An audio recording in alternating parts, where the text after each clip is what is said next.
Hi, I'm Bob Dukish, and I wanted to show you a couple of projects out of the book that I wrote that's published by A Press called Coding the Arduino. And it took a long time to write this book. I taught at the Mahoning County Career Center here in Ohio for a while, and also I went from there and taught for a while at a prison here in Ohio. And a lot of the projects in here were developed, from working in those two facilities, and some of them are kind of fun. We built some projects that are electronic.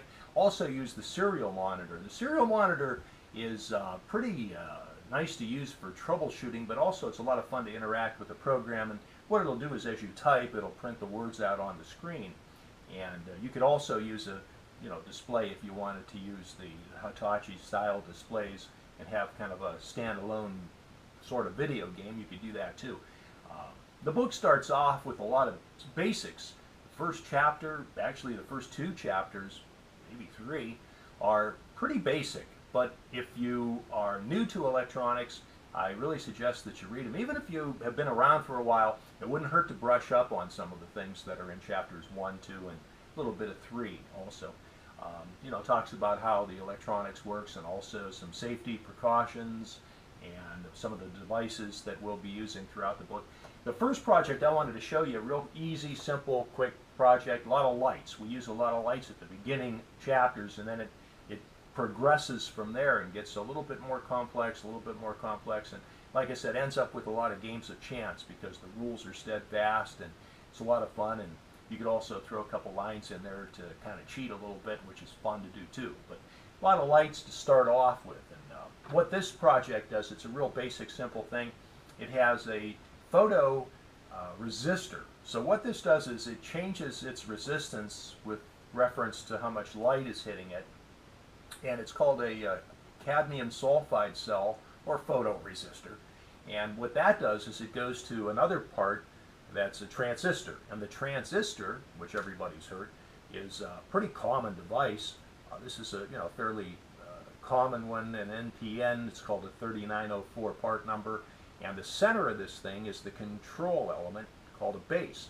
And what happens is this cadmium sulfide photoresistor goes to the center of this transistor, which is the control element, and that's what causes the LED to brighten and dim as you vary the intensity of the overhead light. So kind of an easy project, kind of a fun thing. Let me zoom in on it a little bit, and then I'll also show you another one that's got a lot of LEDs. So we kind of go from some simple stuff to some stuff that's not quite as simple but a lot more fun.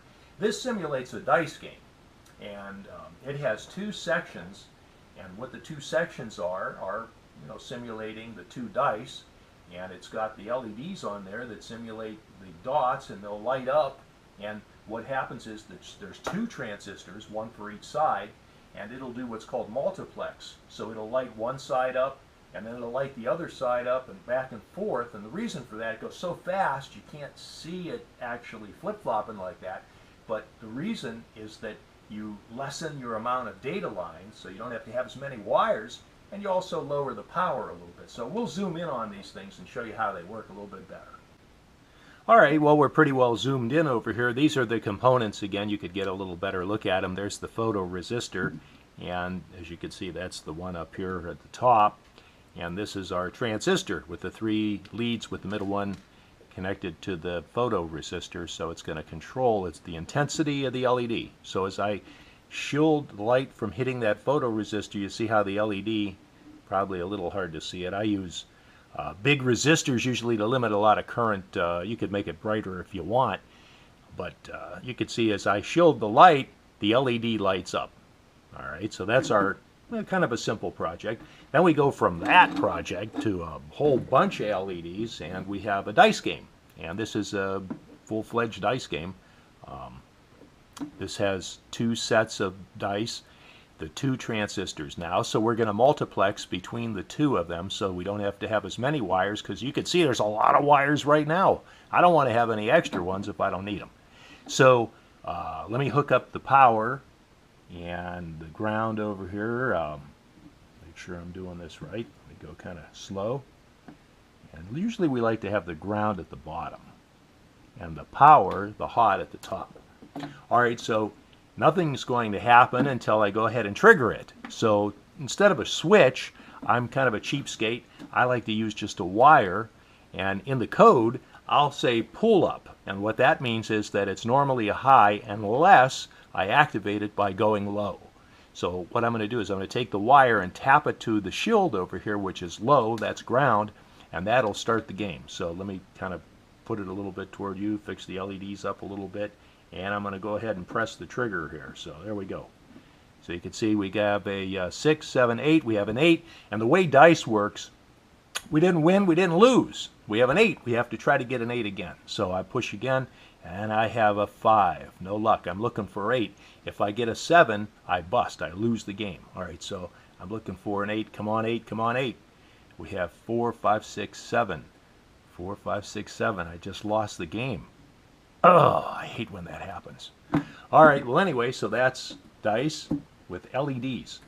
Now we have a whole bunch of games that use 7-segment displays. The 7-segment display is what you're familiar with when you look at an electronic clock.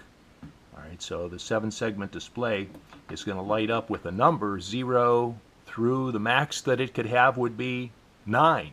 So that's using a chip, though, that takes the binary information from the Arduino. It takes the binary as a hexadecimal, which means it's 4 bits, and it converts it over into the decimal system like we're familiar with so that we could see it on the display. So it's a little hard to see because it's a little dim, but you got a 4 and you have a 6. So you have a 10 total up. That's that type of a system with the 7-segment display driver chip. And this one that we have next, and lastly, I think we'll wrap it up with this. This doesn't use a chip. The Arduino actually is going to do all the work on this game. So let me put the positive in the positive here, and put the negative over here, the negative, and we're all set. Also, we have a little sounder on this game too, so it'll make a noise if we win or lose.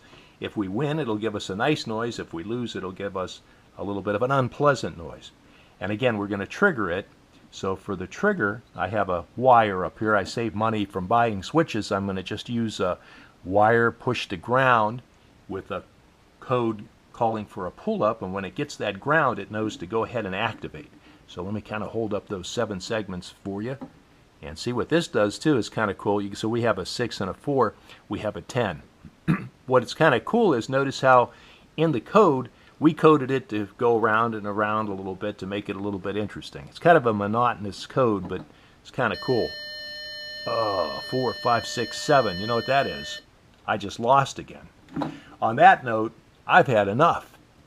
There's another video that shows some of the serial monitor games that we have that are really a lot more fun than this, I think, because you don't have to go through all the wiring. You just go ahead and do your code, and you look at your computer screen, and you're going to get the information right away and interact with the Arduino. So have fun. Hope you enjoy yourself if you get the book. If not, have fun anyway.